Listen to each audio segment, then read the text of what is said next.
অমর সেবা সংঘ পরিচালিত বৃদ্ধাবাসের পক্ষ থেকে সবাইকে স্বাগতম, শুভেচ্ছা এবং নমস্কার জানাচ্ছি। আমরা এই মুহূর্তে আছি পশ্চিমবঙ্গের বাঁকুড়া জেলার ওন্দা থানার অন্তর্গত রামসাগর গ্রাম। এই রামসাগরে গড়ে উঠেছে অধ্যাপক বলাই কিশোর সামন্ত প্রতিষ্ঠিত অমর সেবা সংঘ পরিচালিত যে বৃদ্ধাবাসের দ্বিতীয় ইউনিট, যেখানে 60-এর বেশি বয়স্ক বাবা মায়েদের নিয়ে আমাদের এই আশ্রয়স্থল। শুধুমাত্র থাকা খাওয়া নয়, 60-এর বেশি বয়স হয়ে গেলে মানুষের যে যে চাহিদাগুলো থাকে তাদের মধ্যে ম্যাক্সিমাম কিছু চাহিদা আমরা চেষ্টা করি পূরণ করার, যেটা ছাড়া মানুষ বেঁচে থাকবে না বা জীবন অচল হবে। সেই বিষয়গুলোকে আমরা একটু গুরুত্ব দিই এবং চেষ্টা করি ওনাদের নিডটা কী আছে। এই মুহূর্তে যারা আপনারা দেখতে পাচ্ছেন যে আমাদের এই 25 জনের থাকার যে বৃদ্ধাবাস, এই 25 জনের থাকার বৃদ্ধাবাসে এই মুহূর্তে আমরা প্রায় 22-23 জনকে দেখতে পাচ্ছি। বাকি যারা বেড রিডেন তারা ভেতরে আছে। সরাসরি কিছু আবাসিকদের জীবনপঞ্জি, তারা অতীতে কেমন ছিল, বর্তমানে এখানে কেমন আছে, বা এখানে এসে তারা খাওয়া দাওয়া থাকা তার সঙ্গে আর কি কি করে, এগুলো আমরা আপনাদের সঙ্গে তুলে ধরবো। আপনারা আমাদের শেষ পর্যন্ত একটু শুনুন। আমরা এদিক থেকেই শুরু করি, মদন বাবুর কাছ থেকে। কি নাম? মদন গোলাই। কতদিন আছেন? 4 বছর। 4 বছর। এখন শরীর ঠিক আছে তো? মোটামুটি মোটামুটি। খাওয়া দাওয়া কিছু অসুবিধা আছে? না, খাওয়া দাওয়া আমাদের পরিচালনা নিয়ে কোনো সাজেশন দেওয়ার আছে? না, দেওয়ার নেই। এরপরে আমরা আসছি পুষ্প ঠাকুমার কাছে। আমাদের বৃদ্ধাবাসে যে সমস্ত আবাসিকরা থাকেন তাদের মধ্যে বর্ষিয়ান একজন আবাসিক পুষ্প ঠাকুমা, পুষ্প দত্ত। পুষ্প ঠাকুমার সঙ্গে শুধু কথাবার্তা নয়, ওনার অনেকগুলো কোকারিকুলার অ্যাক্টিভিটিস আছে, তার মধ্যে কিছু আমরা শুনবো। পুষ্প ঠাকুমা, এই হোমে কতদিন? যে থেকে আরম্ভ হয়েছে সেই থেকে 2019 সালের 1 থেকে, মানে আমরা যখন পুরনো ঘরে থাকি সেদিন থেকেই আমরা এখানে আছি। এখানে ঠিকঠাক তো? খুব ঠিক আছে। এরকম কিছু মনে হচ্ছে কি যে এই জায়গাটা এভাবে করলে আরেকটু বেটার হবে, এরকম কিছু মনে হচ্ছে? তা তো কিছু বটে হয়নি, আচ্ছা। সবই ইয়াতে আছি। হ্যাঁ, আমি তো সকাল থেকে সন্ধ্যে পর্যন্ত দেখি যে তুমি অনেক কিছু রামায়ণ, মহাভারত আর শতনাম এইসব পড়াশোনা করো। হ্যাঁ ভাই। তো আমাদের যারা ফেসবুক বা ইউটিউব চ্যানেল, আমরা যেখানে এই মেসেজটা সবার কাছে দেব, সেই সমস্ত দর্শক বন্ধুদের জন্য তোমার কোনো উপস্থাপনা থাকবে কি? কোনো একটা কবিতা বা গান কিছু একটা বলবে? করো, আমরা সবাই মিলে একটু শুনবো। যদি বলতে পারো তাহলে। হ্যাঁ বলো। রঙ্গলাল বন্দ্যোপাধ্যায়ের ওই একটা কবিতা তুমি বলো না, ওইটা বলো। কোনটা বলবো? তোমার যেটা ইচ্ছে সেটাই বলো। বলবো? হ্যাঁ, তাহলে মাইকেল মধুসূদন দত্ত একটা বলি। আচ্ছা তাই হোক, সেটাই বলো। হে বঙ্গ ভাণ্ডারে তব বিবিধ রতন, তা সবে অবোধ আমি অবহেলা করি। পরধর লোভে মত্ত করুণ ভবন, পরদেশে ভিক্ষা ব্যক্তি কুক্ষণে আচরি। কাটাইনু বহুদিন সুখ পরিহরি, অনিদ্রায় অনাহারে সপিকায় মন। মজুরি বিফল তবে অবরণ্যে বরি, কেরুণ শৈবারে ভুলি কবর কারণ। স্বপ্নে তব কহে লক্ষ্মী গড়ে দিনা পরে, মাতৃভাষার রূপখানি কয়ে দিনা পরে। ওরে বাছা রতনের রাজি, এ ভিখারি কেন তোর দশা আজি। যা ফিরে অজ্ঞা তুই, যারে ফিরে ঘরে, মাতৃভাষা পূর্ণ খরি মনে জলে। অশেষ ধন্যবাদ। ঠাকুমাকে শুধু ধন্যবাদ নয়, প্রণামও জানাচ্ছি। মাইকেল মধুসূদন দত্ত সম্পর্কে আমরা জানি, উনি যখন প্রথমে রেবেকা ওনার প্রথম স্ত্রী এবং দ্বিতীয় স্ত্রী হেনরিয়েটা, রেবেকাকে ছেড়ে যখন উনি হেনরিয়েটাকে বিয়ে করলেন, বিদেশে গিয়ে যখন উনি ইংরেজি কবিতা লিখলেন তখন বিপাকে পড়েছিলেন। আর সেই বিপাকে পড়া অবস্থায় আমাদের বীর সিংহের সিংহ শিশু, নারী শিক্ষা প্রসারের অন্যতম কাণ্ডারি মাননীয় বিদ্যাসাগর মহাশয়, উনি ওনাকে আর্থিক সহযোগিতাও পাঠিয়েছিলেন। তো সেই রকম একটা প্রাককালে লেখা মাইকেল মধুসূদন দত্তের একটা কবিতা আমরা ঠাকুমার কাছে শুনলাম। অনেকেই আমাদের এখানে আছেন, একটু পরিচয় করে দিই। ইনি হলেন আমাদের লতিকা দেবী। মেন্টাল রিটার্ডেশন আছে ইনার, মানসিকভাবে ভারসাম্যহীন, কোনো একটা অ্যাক্সিডেন্টে খুব স্বজনদেরকে হারানোর পরে, ব্রেনের শক লাগার পরে ব্রেন হারিয়েছে, তাই এনার সঙ্গে বেশি কিছু কথা বলছি না। আমাদের অন্যতম বর্ষিয়ান ঠাকুমা শিবানী দত্ত, কতদিন আছো এখানে?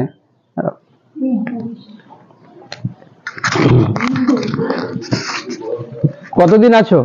বোধহয় এটা নিয়ে 6 বছর হয়ে গেল। 6 বছর। ঠিকঠাক আছো তো? হ্যাঁ। আচ্ছা, ইনি আমরা দেখতে পাচ্ছি নয়না দাশগুপ্ত, বোবা এবং কালা, কানে শুনতেও পান না, কথা বলতে পারেন না। আমাদের আঙ্গুর মাসি কানে শুনতে পায় না, ফলে ইন্টারাকশন করতে একটু অসুবিধা হয়। কেমন আছো? ভালো আছে, বলো কেমন আছো? খুব সুন্দর আছে। আচ্ছা, শরীর ঠিক আছে তো? হ্যাঁ। আচ্ছা, নার্ভের ঔষধ খাচ্ছ কন্টিনিউ? হ্যাঁ। ঠিক আছে। আচ্ছা, ছায়া মাসি, কতদিন আছো? 5 বছর। কি নাম? ছায়া গোড়ায়। কি নাম? মাধবী আঠা। আচ্ছা, কতদিন আছো? 5 বছর হয়েছে। 6 বছর। 6 বছর। সকাল সকাল 4টার সময় স্নান করেছো তো? হ্যাঁ, এই তো করলাম। আচ্ছা আচ্ছা, ঠিক আছে। কি নাম তোমার? জ্যোৎস্না গলায়।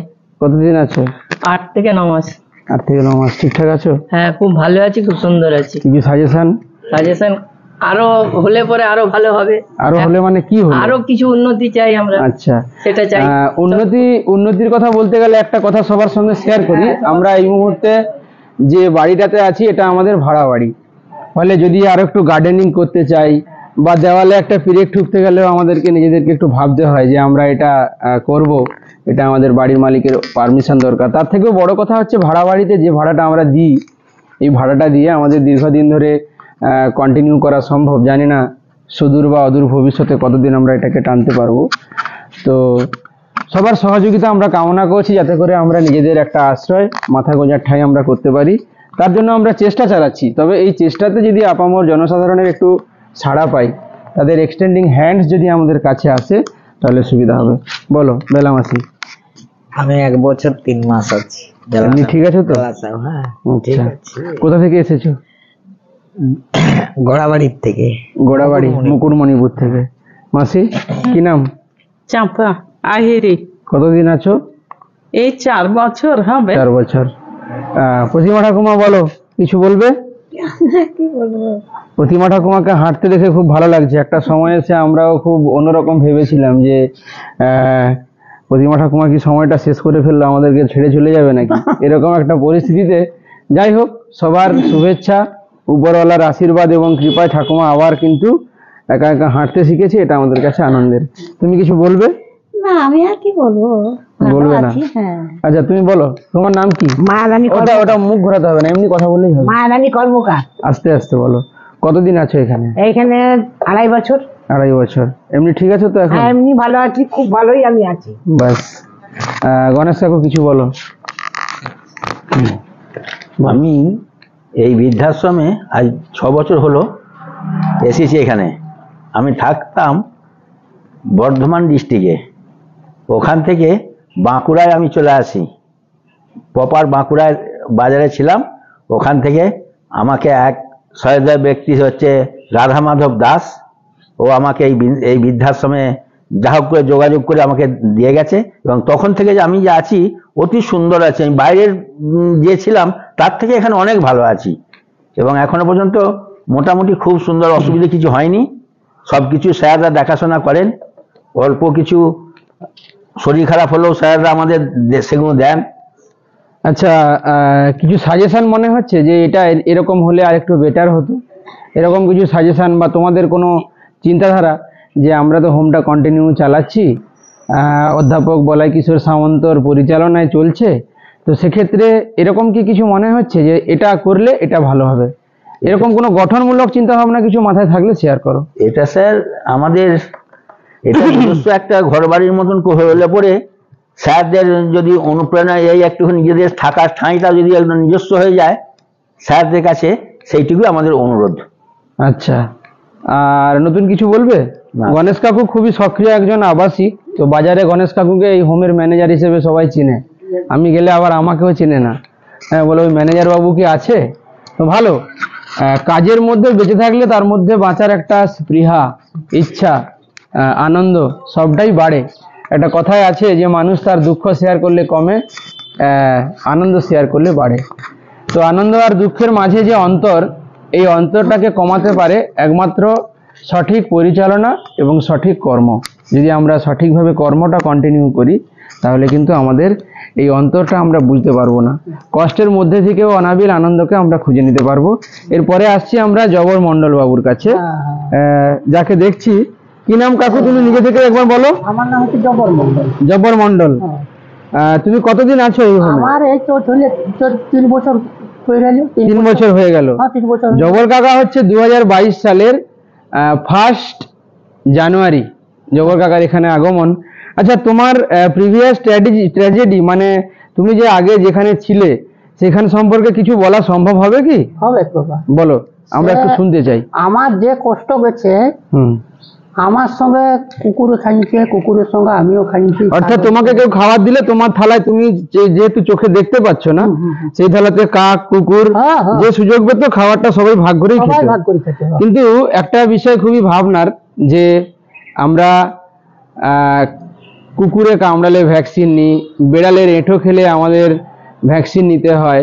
সেক্ষেত্রে জবর কাকাকে যে সংগঠন এখানে এনেছিল টিম নিঃস্বার্থ, বাপি খান বলে একজন দাদা, সেই টিম নিঃস্বার্থের অন্যতম একজন কর্মী বা কাণ্ডারি, ওনারা যখন আমার সঙ্গে যোগাযোগ করেন এই একই কথা বলতেন। কিন্তু প্রকৃতির এমন সৃষ্টির যে রহস্য, বিড়াল আঁচড়ে দিলে অনেকের নিয়মিত ভ্যাকসিন লাগে, না হলে কুকুর কামড়ালে জলাতঙ্ক রোগ হয় আমরা শুনেছি। কিন্তু জবর কাকা তার নিজের খাবারটা ইচ্ছাকৃত হোক বা অনিচ্ছাকৃত সবার সঙ্গে ভাগ করেই খেয়েছে, তারপরেও কিন্তু এখনো ঠিকঠাকই আছে। বলো, তুমি এখানে কেমন আছো? খুব সুন্দর বাবা, এখানে যে সুন্দর আছি আমার জ্ঞানও এমন আমি পাইনি, সুখ। আচ্ছা, আর তোমার মনে হচ্ছে কি এরকম কিছু করলে সুবিধা হবে, ভালো হবে? এই বাবা হচ্ছে তো, কিন্তু এখন যদি গোবিন্দ যদি ইচ্ছা, যদি তারই তো কৃপা বা তারই। গোবিন্দ কৃপা করলে কিটা দরকার সেটা একটু পরিষ্কার করে বলো। সেটা এই এই বাড়িতে যদি গোবিন্দ যদি ইচ্ছা করে, হ্যাঁ, সেটা চিন্তাধারা আমাদের আছে। অ্যাকচুয়ালি একটা ছাতার তলায় যখন কোনো মানুষ হাঁটে তখন সেই ছাতার দায়িত্ব থাকে তাকে রোদ ঝড় না, রোদ এবং বৃষ্টি থেকে রক্ষা করার, তাকে একটু ছায়া দান করার, জল যাতে না পড়ে। তেমনি আমাদের এখানে যারা ছাতারা আছেন, ম্যানেজমেন্ট কমিটির মেম্বাররা আছেন, প্রফেসর সামন্ত আছেন, ওনাদের তোমাদের কল্যাণ করা নিয়ে ওনাদের চিন্তা ভাবনা কিন্তু কন্টিনিউ চলছে। সেক্ষেত্রে ওনারাও চিন্তা ভাবনা করছেন আমরা বিভিন্ন মানুষের কাছে পৌঁছবো, যদি তারা আমাদেরকে কেউ কিছু সহযোগিতা করেন সেক্ষেত্রে খুব ভালোই হবে, যে একটা স্থায়ী বসবাস আমরা তৈরি করতে পারবো। যদিও আমরা কেউই স্থায়ী নয়, আমরা সবাই ক্ষণমাত্রের জন্য এখানে রঙ্গমঞ্চে এসেছি, কিন্তু আসা যাওয়া তো কাজ। এই আসা যাওয়ার যে প্ল্যাটফর্ম বা স্টেশন, এটা যদি একটুকু পাকাপোক্ত না হয় সেক্ষেত্রে ভবিষ্যতে যারা আসবে তাদেরকে আমরা সঠিক জায়গায় স্থান দিতে পারবো কিনা, এটা একটা ভাববার বিষয়।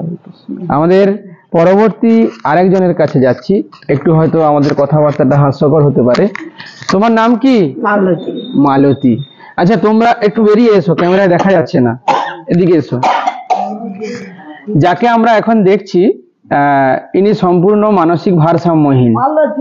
আসতে বিষ্ণুপুরের রূপকথা সিনেমার কাছে একটা নালা থেকে ওনাকে উদ্ধার করা হয়েছিল, কুলুপুকুর থেকে।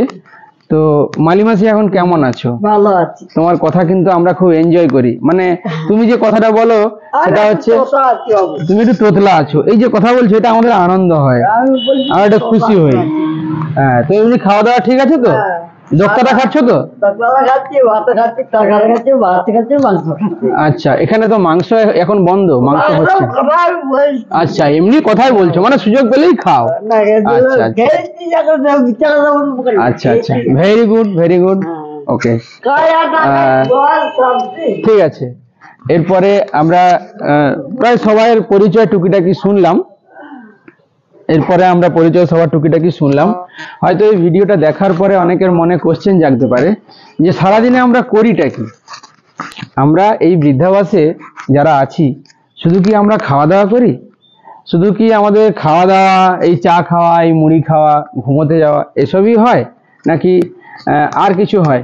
এটা নিয়ে আমি 2-4 কথা শুনবো আমাদের অন্যতম একজন আবাসিক দীপালি মাসির কাছে। দীপালি মাসি, সকাল থেকে সন্ধ্যে পর্যন্ত আমরা কি করি?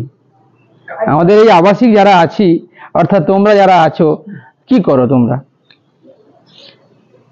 তখন চাটা খাওয়া কাগজ পড়ি, আচ্ছা বই পড়ি, আচ্ছা, গুড।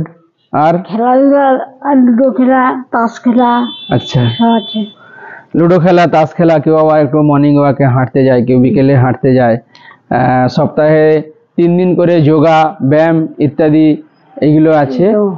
শিক্ষক মহাশয় আসছেন, যোগা করাচ্ছেন, ব্যায়াম করাচ্ছেন। তারপরে আমাদের দিন সকালবেলা এবং দুবেলা, সকালবেলা এবং সন্ধেবেলায় দুবেলায় প্রার্থনা হয়, গীতা পাঠ হয়। সেখানে সবাই অ্যাক্টিভ পার্টিসিপেট করে, তাদের মানসিক শান্তি এবং আধ্যাত্মিক উন্মোচন বা উন্নয়নের জন্য তারা সবাই পার্টিসিপেট করে।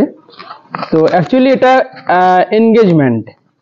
আমাদের যে জীবনের যে 4-5টা ধাপ, অর্থাৎ শৈশব, কৈশোর, যৌবন, প্রৌঢ়ত্ব এবং বার্ধক্য, এই পর্যায়গুলো পেরিয়ে আমরা প্রায় আমাদের শেষ যে স্টেজ সেখানে এসে পৌঁছেছি। এখন আমাদের দেনা পাওনার হিসেব বা এরকম কিছু নয়, এখন হচ্ছে বাকি যে জীবনটা আছে এটা আনন্দে কাটানোটাই হচ্ছে আমাদের একমাত্র লক্ষ্য। এবং যেটুকু সময় আছে এটাকে একটুকু ভালো কর্মের মধ্যে দিয়ে যদি আমরা অতিবাহিত করতে পারি, তাহলে হয়তো কর্মটা ভালো হলে যদি পরবর্তী প্রজন্ম বলে কিছু থাকে, যদি সেটা ভালো হয় বা শেষটা যদি ভালো হয়, এই আশা নিয়ে আমরা বুক বাঁধছি। আপাতত আজকে এখন এ পর্যন্তই। আমরা পরে আবার কখনো আমাদের এই সেশন নিয়ে আসবো।